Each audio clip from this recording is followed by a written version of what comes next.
Cuan, cuan, we be getting money. Cuan. Oke, sebelum kita ke videonya, saya ingin share info bahwa grup STS akan open lagi STS diskusi dan rekomendasi bulan Maret 2025, teman-teman. Dan masih ada bonus di bulan Maret ini, yaitu perkiraan dividen saham di bursa. Ada dua, teman-teman. Yang satu tuh online, yang satu offline. Jadi kalau yang online tuh udah otomatis, teman-teman. Kita cek di sini, teman-teman ya. Nah, ini yang online, jadi langsung otomatis kalau harganya saham naik atau turun langsung diupdate sama sistemnya. Jadi ini tapi harus online, teman-teman ya. Dan yang kedua ini yang offline. Kalau yang offline bisa dibuka di komputer yang nggak pakai koneksi internet tentunya ya. Tapi harus dirubah secara manual untuk harga sahamnya tentunya. Nah, ini adalah bonus, langsung download aja teman-teman di grup STS rekomendasi Maret. Karena ini mulai bulan depan udah mulai bagi dividen ya. Dari Maret sampai bulan September. Tabel ini akan kepake, teman-teman. Kita intip STS rekomendasi yang masih jalan saat ini, yaitu STS rekomendasi bulan Februari. Ini aktif sampai tanggal 28. Nah, ini di tanggal 14 ya, karena kita rekamnya tanggal 15. Ini tanggal 14 kita profit di SBMA. Telkom ini swing, kita profit. Terus ada Harta, Inco, Toba Cuan, Koko, Isi, ya INPC, MBMA. Nah, kemarin kita cuan 9 saham, teman-teman. Kita cek juga di tanggal 13 Februari, teman-teman. Di sini kita profit di saham AIMS, INPC, Mika, TBLA, terus ada Antam dan Telkom kita buy 2 kemarin di tanggal 13 tapi profitnya di tanggal 14. Terus ada Mutu Cuan, Pani Cuan, ya Cegas Cuan nih AIMS buy 2 ya. Terus Brand Cuan dan kita cuan juga 10 saham di tanggal 13, teman-teman ya.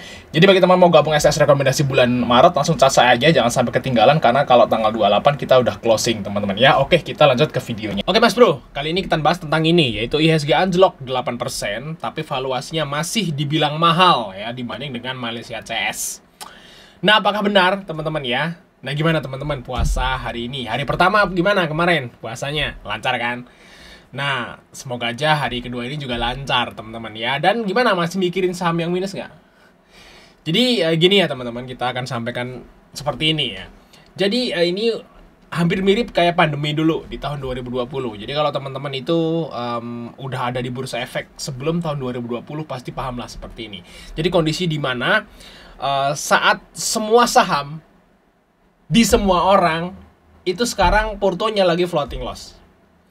Jadi semuanya floating loss. Saya yakin floating loss semua kalau teman-teman itu nyimpen saham blue chip ya. Yang istilahnya itu swing atau invest di saham-saham blue chip, itu saya yakin 100% minus semua untuk saat ini. Nah, ini kondisinya sama mirip kayak tahun 2020. Kalau tadi saya tanya temen, lo portonya hijau apa merah? Mesti merah. Merah. Jawabannya merah semua. Jadi istilahnya ini kondisinya sama ya. Mungkin minusnya yang agak berbeda-beda. Ada yang minus 20%, ada yang minus 15%, ada yang minus 30% dan sebagainya. Nah, yang pasti merah semua kayak gitu. Dan ini kalau seperti ini sih harusnya sih teman-teman bisa sedikit lebih tenang lah. Karena memang ini hampir semuanya turun kayak gitu guys ya. Beda lagi kalau misalnya kayak gini kasusnya. Misalnya saat kita tanya teman-teman nih yang sealiran dengan kita gitu ya, sealiran. Nah, porto kita merah, tapi porto teman-teman yang sealiran dengan kita itu hijau. Nah, itu teman-teman perlu evaluasi. Pasti ada yang salah dengan teman-teman semua. Tapi kalau yang sealiran itu merah semua ya berarti memang kondisi market lagi seperti ini. Dilihat dari IHSG juga turun dalam, terus untuk saham-saham blue chip juga masih pada turun. Jadi ya wajar kalau minus. Nah, tunggu aja setahun atau 2 tahun ke depan. Harus sih bisa membaik lagi ya gitu guys ya. Jadi istilahnya ini sabar, kayak pandemi kemarin. Kita sabar 1,5 tahun sampai 2 tahun profit kok kayak gitu guys ya. Oke ya, kita akan bahas ini, yaitu apakah valuasi saham di IHSG itu mahal pernya kayak gitu ya. Kita lihat di sini teman-teman. Nah, ini berdasarkan per ya di sini teman-teman. Nah, IHSG udah turun dalam katanya menurut artikel ini, tapi pernya itu masih mahal. Nah guys ya, kita lihat di sini ya. Per menunjukkan seberapa mahal atau murah suatu saham berdasarkan harga saat ini dibanding dengan laba perusahaan per saham. Per tinggi berarti ekspektasi pertumbuhan yang tinggi. Sementara per rendah berarti ada ketidakpastian atau perusahaan yang kurang menarik di mata investor.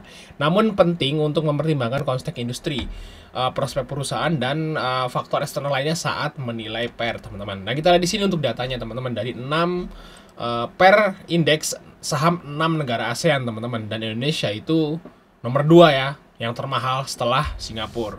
Singapura pernya 21 dan Indonesia itu 19. Dan sebelum sebelum IHSG itu drop kemarin, ini sempat nomor 1 Indonesia pernya tertinggi Ya sekarang udah mulai turun karena harga mayoritas saham di IHSG kan turun harganya, jadi pairnya kan jadi turun kayak gitu guys. Nah yang terendah masih dipegang oleh Filipina teman-teman ya, terus disusul dengan Vietnam dan sebagainya teman-teman.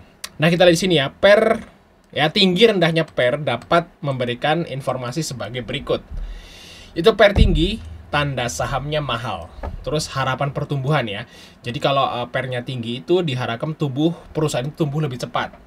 Jadi sebenarnya pair itu nggak boleh terlalu rendah dan nggak boleh terlalu tinggi. Pair rendah itu bagus kalau bagi perusahaan yang rutin bagi dividen. Pair rendah itu jelek bagi perusahaan yang nggak rutin bagi dividen. Ini bisa dipahami ya teman-teman di sini. Nah, resiko lebih tinggi ya. Pair lebih terlalu tinggi bisa mengindikasikan bahwa saham tersebut udah over value. Jadi kalau terlalu tinggi pairnya, nah itu berarti udah terlalu mahal kayak gitu guys. Nah, tapi terlalu rendah juga nggak boleh. Kalau dia nggak bagi dividen, berarti perusahaan itu tuh stuck kayak gitu guys ya maksudnya ya. Oke, jadi kenapa nih pair di Indonesia kok tertinggi juga, termasuk tertinggi di ASEAN? Padahal guys, kalau teman-teman lihat misalnya saham-saham andalan kita nih, misalnya BRI, kita lihat ya BRI ya. Ini andalan retail yang termasuk 10 besar juga indeks 10 besar juga saham terbesar menurut market cap-nya di IHSG. Ini pairnya cuma 8. Cuma 8. Nah, Bank Mandiri coba. Bank Mandiri pairnya cuma 7. Nah, BNI